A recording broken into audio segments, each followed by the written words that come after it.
ইন্দ্রর জন্মদিনে যে ভিডিওটা আমি পোস্ট করেছিলাম তার নিচে অনেকেই অনেক ধরনের কমেন্ট করেছেন, তবে দুই একটা কমেন্টের উত্তর না দিলেই নয়। এক বন্ধু বলেছিলেন যে ওইটুকু একটা পেস্ট্রি কেটে ইন্দ্রর জন্মদিন সেলিব্রেট করলে একখানা বড় কেক আনা যেত না? সেদিন যে পরিমাণে ঠান্ডা পড়েছিল, কম্বলের ভেতর থেকে আমরা বেরোতে পারছিলাম না। আর পুপুর পরীক্ষা, জোম্যাটো থেকে যে অর্ডার দেবো সেই রকমও পরিস্থিতি ছিল না। আর তার থেকেও বড় কথা, আমি ইন্দ্র যে ফ্যামিলি থেকে উঠে এসেছি সেখানে কোনো দিন আমাদের জন্মদিনে কেক কাটা হয়নি। ঠিক আছে, আমরা ছোটবেলায় চাল বাটা, সুজি এই সমস্ত খেয়ে মানুষ হয়েছি। সরকারি স্কুলে পড়াশোনা করেছি। সরকারি স্কুলে যে পাউরুটি টিফিন দেওয়া হতো সেটা বাড়িতে আনার সময় খুব আনন্দ পেতাম যে ভাই বোনরা ভাগ করে খাবো। আবার আমাদের আশেপাশে যে সমস্ত কনভেন্টে পড়া বাচ্চা কাচ্চারা ছিল তারা সন্ধ্যের দিকে দেখতাম বেলুন দিয়ে বাড়ি সাজাচ্ছে কিংবা কেক কাটছে, সেই সমস্ত দেখে আমাদের কোনোদিন খারাপও লাগেনি। তাদের জীবন অন্যরকম, আমাদের জীবন অন্যরকম। আবার এক বন্ধু তুলনাও করেছেন যে দেখো তো ওর হাজবেন্ডের জন্মদিনে 5 রকম ভাজা কিংবা এত বড় কেক কেটে দিনটা সেলিব্রেট করলো, তুমি করতে পারলে না? আমার সংসার জীবন হয়ে গেছে 22 বছর, আমার মেয়ের বয়স হয়ে গেল 18 বছর। এখন যদি আমি ছোট ছোট ছেলেপুলের মতন পাল্লা দিয়ে আমি আমার জীবনটাকে তৈরি করতে যাই, তাতে আমার জীবনে যেটুকু ভালো থাকা সেটুকু হবে না। আমি ভিডিওর জন্য কিছু করি না, আমার সংসারে আমার জীবনে যা কিছু হয় সেটাই ভিডিওর মাধ্যমে তুলে ধরি। এরকম সাধারণ জীবন থেকে হয়তো অনেকেই বুঝতে পারবে যে এইরকমভাবেও জীবনটাকে যাপন করা যায়। কনভেন্টে পড়া বাচ্চা কাচ্চা, স্যারালাক্স মুখে দেওয়া বাচ্চা কাচ্চার সঙ্গে যদি আমরা আমাদের জীবনটাকে গুলিয়ে ফেলি তাহলে তো আর ভালো থাকা হয় না। জীবনের যে আসল ব্যাপারটা সেটাই চলে যায়। এখন মেয়ে বড় হয়েছে, আমাদের জন্মদিনে কিংবা বিবাহবার্ষিকীতে কেক এনে সামনে রাখে, সেটাই হ্যাপি হ্যাপি কাটি। আর এখন সোশ্যাল মিডিয়ার যুগ, তো এতগুলো জীবন একসঙ্গে আমাদের চোখের সামনে ভেসে আসছে, আমরা গুলিয়ে ফেলছি। মানে ও ওইভাবে ভালো আছে, তোমাকেও ঠিক ওই রকমভাবেই ভালো থাকতে হবে। এই জন্যই তো আমাদের জীবনে এত দুঃখ। আনন্দটা সবসময় মনের ভেতরেই থাকে। এই রোডটা দেখে যদি সবসময় আমরা ভাবি না ওইভাবেই জীবনটাকে যাপন করতে হবে, ওই রকমই করতে হবে, তাহলে আর আগামী প্রজন্মকে আমরা কি শেখাবো? বুঝতে পারলাম বন্ধু? তাই সবসময় ভাববেন মামনের জীবনে যেটুকু হচ্ছে মামন সেটুকুই ভিডিওর মাধ্যমে দেখাচ্ছে। ভিডিওর জন্য মামন কোনো অতিরিক্ত ঘটনা ঘটাতেও পারবে না আর ঘটাবেও না। আমি যেভাবে কথা বলি সেটাই আপনারা শুনবেন, আমি যা রান্না করি সেটাই আপনারা দেখবেন। এখন ভিডিওর জন্য অতিরিক্ত কিছু করতে গেলে আমার মাথার উপরে চাপ পড়ে যাবে। তো চলুন বন্ধু, অনেকটাই কথা হয়ে গেল। আপনারাও আপনাদের জীবনটা যেরকম ঠিক সেইভাবেই সেলিব্রেট করুন, তাহলে দেখবেন জীবনে বাঁচার একটা আনন্দ রয়েছে। আর তার থেকেও বড় কথা, আমাদের ইন্দ্র না এই সোশ্যাল ওয়ার্ক কিংবা খেলাধুলা, রাজনীতি এই সমস্ত জিনিস দিয়ে তার চারপাশের জগৎটা এমন বানিয়ে ফেলেছে, আমি যদি মুখ ভার করে থাকি কিংবা ওর জন্য কিছু নাও করি ও হয়তো বুঝতেই পারবে না, কারণ ওর চারপাশের জগৎটা এত বড়। বাড়িতে বড় কেক কাটেনি তো কি হয়েছে, সাব ডিভিশনে এত বড় কেক এনে ওর ছেলেপুলের সমান যারা তারা হ্যাপি বার্থডে কাকা বলে কেটেছে। সেই ভিডিওর ক্লিপিংসটা হয়তো জুড়ে দিলে আপনারা বুঝতে পারতেন। আমি আবার সব কিছু জুড়তে চাই না। আজকে বাথরুম পরিষ্কার করতে গিয়ে এই কেরো আঙুলে চিপি খেয়েছি, সেই ব্যথা বিষ যন্ত্রণায় মনে হয় কোনো কিছুতে হাত লাগাতে পারছি না, জানেন? শীতের ব্যথা বলে কথা। হ্যাঁ, ইন্দ্রর মোটা কম্বলটা রোদে দিয়ে গেছি সকাল সকাল। আজকে রোদের তেজ নেই, একটু রোদ না খাইয়ে নিলে তোলা কম্বল কিংবা শীতের পোশাকে যে ড্যাম ড্যাম গন্ধটা সেটা যায় না। এটা বেশ মোটা কম্বল। আমার বাবা হরিদ্বারে যখন গেছিল তখন পুপুকে একখানা এরকম মোটা কম্বল দিয়েছে, সেটা দেখে ইন্দ্র খুব পছন্দ যে আমাকেও এরকম একটা এনে দেবে মামন। আগে তো এত কম্বলের দোকান বসতো না চারপাশে। তারপরে আমি গিয়ে 800 টাকা দিয়ে এরকম ডার্ক কালারের একখানা কম্বল ইন্দ্রর জন্য নিয়ে এসেছি। আজকের ওয়েদারটা কেমন বলুন তো? সরস্বতী পুজোর দিন সকালবেলায় স্নান করলে যেমন ঠান্ডা লাগে, তারপরে ঘাম ঝরে, সেই রকম। বাবা চোখ মুখ পুড়ে যাচ্ছে, দেখে মনে হচ্ছে রোদ নেই, কিন্তু তাকানো যাচ্ছে না গো ওপর দিকে। আজকে আর গাছে জল দেব না। দুদিন ধরে সকালে যা কুয়াশা, তারপরে কুয়াশা ভাঙা জল গাছ মাটি ভিজিয়ে দিচ্ছে। ইন্দ্রকে বলেছি এখন আবার বেশি যত্নপত্র নিতে যাবো না, কিন্তু হিতে বিপরীত হয়ে যাবে। গোড়া পচে গাছ নষ্ট হয়ে যাবে না বলুন? জবা গাছগুলোতে রোজ জল দিচ্ছে, একটা গাছ নষ্ট হয়ে গেছে। সেদিন দশকর্মা ভান্ডারে গিয়ে মাটির টব পছন্দ করে আসলাম। পছন্দ মানে কি, সাইজটা বলে দিয়ে আসলাম। ওই আসছি বলে কাশি। ইন্দ্র বললো না কালকেই পাঠিয়ে দেবো লোক দিয়ে। অবশ্য সবাই কাজকর্ম নিয়ে ব্যস্ত, কে আর আমার কাজের কথা মনে রাখে। আমার আঙুলটা খুব ব্যথা গো, খুব ব্যথা। চল ঝটপটে রান্না করে ফেলি। এই উলিকটের নাইটিটা পরেছি তাই কেমন গরম লাগছে। এরকম মোটা কম্বল গায়ে দেওয়ার মতো শীত নেই। কালকে রাত্রিবেলায় যতক্ষণ নিচের ঘরে ছিলাম গায়ে কম্বল জামা রাখা যাচ্ছে না। রাতে যখন শুতে এসেছি বাপরে বাপ কি কাঁপুনি উঠে গেছে। প্রভুকে বলছি কি রে ওপরের ঘরে কি বরফ পড়ছে নাকি? বলছে না গো মা, হঠাৎ করে শীতটা পড়লো। সারাদিনে শীতের মাপ এক এক রকম। সকালের দিকে একরকম থাকছে, এই মুহূর্তে একরকম, তারপরে রোদটা পড়ে গেলে একরকম, বিকেলে কম্বলের ভেতর থেকে বেরোনো যাচ্ছে না। আমাদের ভাত হবে, চাল ধুয়ে রেডি করে রেখেছি। আজকে চালের পরিমাণ কম নিলাম, রাতে রুটি খাবো। শাক ভাজবো না, তবে বেছে রাখবো। প্যাকেটের মধ্যে থাকলে না ভেতরে ভেতরে পচে যাবে, গন্ধ ছেড়ে যাবে। একদিনে 3 রকম শাক আনলে কোনটা ছেড়ে কোনটা রান্না করি গো? আমি তো কাঁচা রাঁধুনি, পাকা রাঁধুনিরাও ঘাবড়ে যাবে যে কি দিয়ে কি করব না করব। বেথুয়া শাক আমার খুব ভালো লাগে।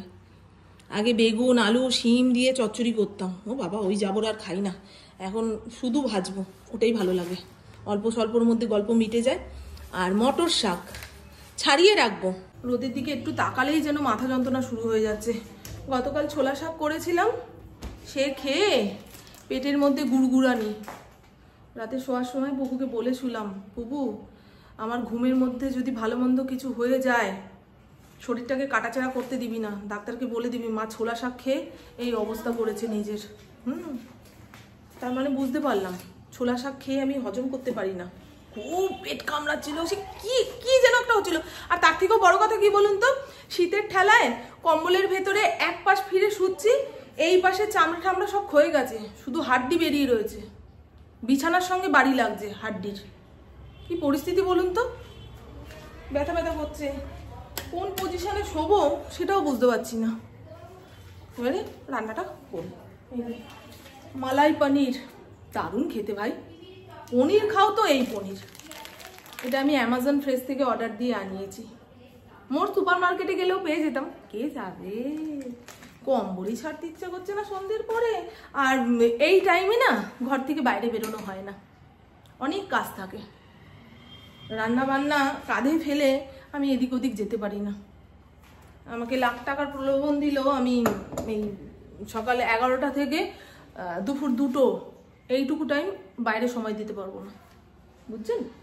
ইন্দ্র বলে তুমি তো খুব ব্যস্ত মানুষ গো। আমলকি এনেছে, তাই তো ভাবি আকাশ এত মেঘলা কেন। এই যে আমার প্রভু কাল বাজার থেকে আমলকি এনেছে, হয়ে গেল গল্প, 7 দিন রোদ উঠবে না। আর এই তো বন্ধু আজ দুপুরের রান্না বান্না কমপ্লিট। এক টুকরো বড় মাছকে 2টো পিস করেছি, পুকুর জন্য একটু ভেজে রাখলাম, আর ইন্দ্রর জন্য এক টুকরো ফুলকপি আলু দিয়ে ঝোল বানিয়ে রেখেছি। তেলটা কি বেশি মনে হচ্ছে? আবার এসে কিটকিট করবে যে তেল মশলা কম দিতে বলছি, তুমি কিছুতেই পারছো না। সে যাই হোক, এই হলো গতকালকের মূলা ঘন্ট আর ছোলা শাক ভাজা। আমি খাবো না বললাম তো, ছোলা শাক খেয়ে আমার কি হয়েছে না হয়েছে। আর ফ্রিজে থাকা শুকনো পটলগুলো ভেজে তুলেছি। গরম ভাতে একটু ঘি পটল ভাজা ভালোই লাগে, তাই না? আর এই হলো আলু পনিরের আর এই হলো আলু পনিরের তরকারি। একটু মটরশুঁটিও দিয়েছি, দেখেছেন কি সুন্দর কষা কষা কষা কষা মাখা মাখা রান্না করেছি। ইন্দ্র পনির খায় না, কি জানি লোকটা যে কি খায় কি না খায়। ওই পেঁপে সিদ্ধ পালং শাক, এর বাইরে আর বেরোতেই পারছে না। দুনিয়ায় যে এত খাওন দাওন রয়েছে, আর মশলা ছাড়া তরকারি, বোঝো কি কোথায় কোনটা রাখবো বলেন দেখি। এই হলো আমার পুপুরানি। হ্যালো। আমার হুডিওয়ালা নাইটিটা পরে নিয়েছে। এটা সেলাই করেছি জানিস মা? সব মায়ের, ডায়েরিটা ভেতরে মায়ের। হ্যাঁ, তুই তো গিজার চালিয়ে এসেছিস 2 ঘন্টা আগে। স্নানে যাবি কখন? ক্যামেরার সামনেই আমি বলবো। যা শিগগিরি যা, শিগগিরি যা। রান্না বান্না কমপ্লিট না? খেয়ে দে মা, ও গ্যাস অম্বলের কারণ হয়ে যাবে বাবু। খেয়ে দিয়ে কেউ স্নানে যায় না। এই সন্দেশ ছড়া, নাহলে মুখে করে নিয়ে পালাবে। ও খাওয়া হয়ে গেছে?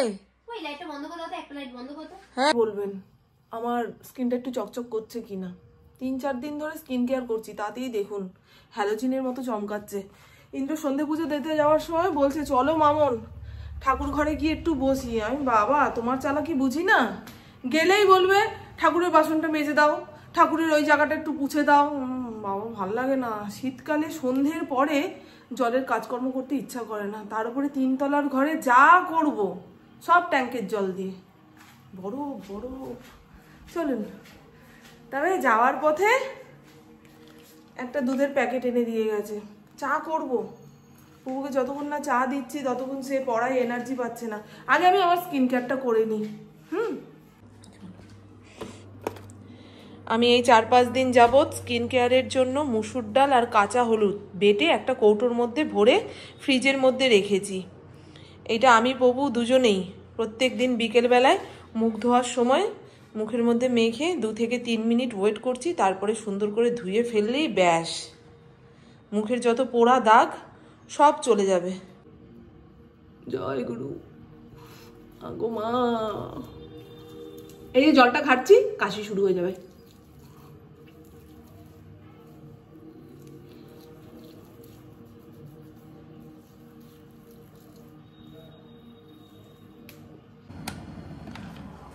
পুপুকে একটু হালকা উষ্ণ গরম জল খেতে দিই। সেই যে এক জায়গায় বসে থাকে, না খায় জল না অন্য সমস্ত কাজ। কি গো, শীতকালে আমারও শীত লাগে, কিন্তু আমার পুপু যা শীত কাতুরে, বুঝেছো? খেতে হবে এনে গরম জলটা। এই দেখি ছিপি আটকানো নেই, ভালো করে ধর ধর। চাটা একটু ফুটতো, আর ভাল লাগছে না এখানে দাঁড়িয়ে থাকতে। এখন কতক্ষণে চাটা খাবো, খেয়ে একটু রাস্তায় বেরোতে হবে। সমাধির বাড়িতে যাব। গোপালের জন্য যে হুডিটা বানিয়ে রেখেছি সেটা এক ফাঁকে দিয়ে আসি। ওয়াশিং মেশিন থেকে জামা কাপড়গুলো বের করে রাখলাম। এখন প্রত্যেক দিন কাচাকুচি হচ্ছে। গরমকালেও এত জামা কাপড় কাচতে হয় না। আসলে হাউস কোটগুলো একবার পরা হয়ে গেলে না, দ্বিতীয় দিন সেটা আর গায়ে চাপাতে পারি না। এই হলো বাতিক। একবার যেই জামা পরে খুলে রাখবো সেটা আর দ্বিতীয়বার পরতে পারি না, না কেচে, বুঝো? আর এই তো বন্ধু সাজুগুজু করে রেডি হয়ে নিয়েছি। শীতকাল একটা কারণে ভালো লাগে, সোয়েটার চাদরের নিচে আমি ভালো জামা পরেছি না ছেঁড়া ফাটা জামা পরেছি কেউ বুঝতেই পারবে না। এই হলো গোপালের হুডি। মুখটা কেমন কালো কালো লাগছে না? কোল্ড ক্রিম মাখলাম তো সেই কারণে, নাহলে স্কিন কেয়ার করার পরে বেশ ভালোই লাগছিল। দৌড় দিয়ে যাব, ছুটতে ছুটতে আসবো। আমার মেয়েকে চা নাস্তা করিয়ে দিয়েছি। বাবা ওনার আবার গরম লেগে গেছে, বুঝেছেন? শক্তিমান শক্তিমান শক্তিমান শক্তি শক্তি শক্তিমান। আমরা ছোটবেলায় এটা দেখতাম জানিস, গঙ্গাধর। চলো না,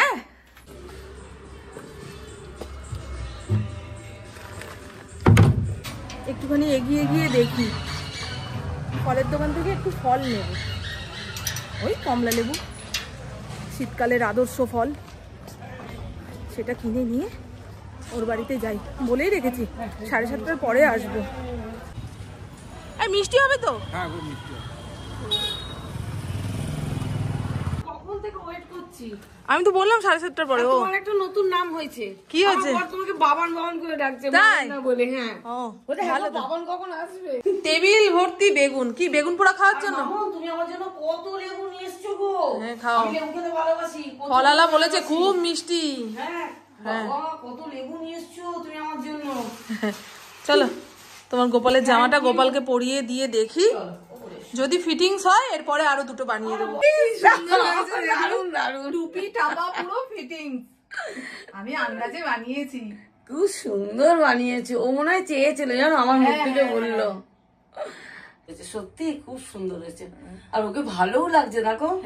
দিদির বিবাহ বার্ষিকী 23শে জানুয়ারি, বিবাহবার্ষিকী উপলক্ষে এই শাড়িটা কিনেছে। খুব সুন্দর হয়েছে গো শাড়িটা। দেখো দেখো খুলে দেখো। তুমি ফর্সা মানুষ তো, ভালো লাগবে তোমার। তুমিও পরবে একদিন। বাবা এই কালারটা আমি পরলে আমাকে আর দেখা যাবে না গো দিদি। এই বিয়ে বিয়ে বাড়ি গেলে সুন্দর হয়েছে, দারুণ হয়েছে, দারুণ হয়েছে। এই 2025-এ আজকে প্রথম দেখা হলো তোমার সঙ্গে আমার। হ্যাঁ হ্যাপি নিউ ইয়ার আবার বললাম। ভালো থেকো, সুস্থ থেকো তুমিও।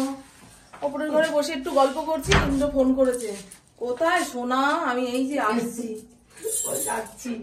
এই মুদিখানা দোকান থেকে ওর জন্য একটা বাউলি নিতে হবে, সকালবেলা কলেজ যাবে। বলবে একটু শুকনো খাবার নিয়ে এসো তোমার আমার জন্য। তোমাকে বললাম, আমার মনে না থাকলে তুমি আমাকে মনে করো। চলো 14 জায়গায় তালা মারো, নাহলে ডাকাত পড়বে। এত ভালো ভালো গয়না কিনেছো। এটা দিয়ে তুমি গেছো? হ্যাঁ সাইড দিয়ে চলো, পারে না, সাইড দিয়ে ওঠো। আর ওটা ভালো মজবুত করে বানিয়েছে নাকি? বেশি করে সিমেন্ট দিলে আধা ঘন্টার মধ্যে শুকিয়ে কাঠ হয়ে যেত, ও সিমেন্ট কম দিয়েছে। সত্যি সিমেন্ট বালির ভাগ বেশি বলে ওই হালকা চোটেই ভেঙে গেল, নিজে থেকেই ধসে পড়ে যাচ্ছে গো। হ্যাঁ এবার যদি সিসিটিভি ক্যামেরায় ওঠে, আমরা গেছি, কালকে তো পুলিশ আসবে বাড়ির গেটে যে আপনারা ওখান দিয়ে যাতায়াত করেছেন, জায়গাটা ভেঙে গেছে। না গো, নিজে থেকে ধসে পড়ে গেছে। তো আমরা কি করবো? এই ক্ষেত্রে তো আপনারা বালি কম দিয়েছে। এই যে হন্তদন্ত করে আসলাম, ইন্দ্রর চোখের সামনে রুটি বানিয়েছি যাতে ও বুঝতে পারে যে আমি সংসারের অনেক কাজকর্ম করি। স্বামীকে দেখিয়েও অনেক সংসারের কাজ করতে হয় জানো। তোমাকে যখন পেয়ে গেছি সুযোগটাও রয়েছে, তাই করে ফেললাম। আর দেখুন শীতে কোথাও ঠাঁই নেই, 7:30 8টা বাজলেই সে বাড়ি চলে আসছে। একটা মানুষকে চিনতে কতদিন লাগে বলো তো? সারা জীবন লেগে যায়। তাহলে তাই না বন্ধু? দুনিয়ার সবাই ভালো, শুধু নিজের চোখের চশমাটা ঠিক রাখতে হবে। যদি নীল রঙের কাজ হয় তো নীল দেখবেন, লাল হলে লাল দেখবেন, কালো হলে কালো দেখবেন। আমার চোখের উপরে নির্ভর করে জগৎটা আমি কিভাবে দেখবো না দেখবো, বুঝেছেন? সবাই ভালো, আর মাথার উপরে ভগবান আছে, কে কত ক্ষতি করবে গো। রাধে রাধে। আর রাধে রাধে। আমরা না দুজনেই একটু আধ্যাত্মিক লাইনে যাওয়ার চেষ্টা করছি, সেই কারণেই ওই খাওয়া দাওয়ায় পরিবর্তন এসছে আমাদের। হয়তো গেল এটা ওটা সেটা চিন্তা করে করে মাথায় এখন ভার, এখন সব চিন্তা ফেলে দিয়ে ঠাকুরের নাম গান বলো, রাধে রাধে। রাধে রাধে। তো চলুন বন্ধু, আমার বকবক আজকের মতন এইটুকুই। আপনারা সবাই খুব খুব খুব ভালো থাকবেন, নিজের শরীরে খেয়াল রাখবেন, সুস্থ থাকবেন, আর অল টাইম স্মাইল করতে হবে। টাটা, খুব ভালো থাকবেন।